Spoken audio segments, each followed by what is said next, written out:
अगर सिर्फ सख्त मेहनत से दौलत मिलती तो मजदूर दुनिया के अमीर तरीन लोग होते।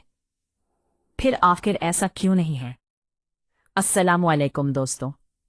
आप सुबह से शाम तक काम करते हैं, थक जाते हैं, लेकिन महीने के आखिर में जेब खाली होती है। सवाल ये नहीं कि आप मेहनत करते हैं या नहीं, सवाल ये है कि आपकी मेहनत सही सिमत में है या नहीं। पहली वजह, वक्त बेचना। अक्सर लोग अपनी जिंदगी का वक्त पैसों के बदले बेचते हैं, लेकिन अमीर लोग सिस्टम बनाते हैं। वो एक बार काम करते हैं और बार बार कमाते हैं। आप वक्त के बदले पैसे ले रहे हैं, वो वैल्यू के बदले पैसे ले रहे हैं। दूसरी वजह, माली इल्म की कमी। हमें स्कूल में सब कुछ सिखाया जाता है, लेकिन पैसा कैसे बढ़ाया जाए ये नहीं सिखाया जाता।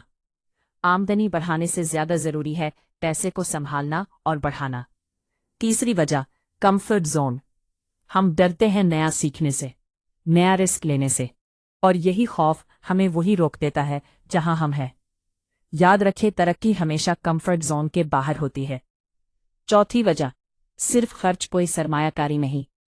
आप कमा तो रहे हैं, लेकिन सब खर्च हो रहा है। अमीर लोग पहले सरमायाकारी करते हैं, फिर खर्च करते हैं। गरीब लोग पहले खर्च करते हैं, फिर सोचते हैं कुछ बच जाए तो। दोस्तों, सख्त मेहनत बुरी नहीं है, लेकिन सिर्फ मेहनत काफी नहीं। अपनी मेहनत को स्मार्ट बनाएं, नया सीखें, सरमायाकारी करें, और याद रखें, गुर्बत तकदीर नहीं, एक हिकमत अमली की कमी है। बात अगर दिल को अच्छी लगी हो तो चैनल को लाइक, सब्सक्राइब और शेयर जरूर करें।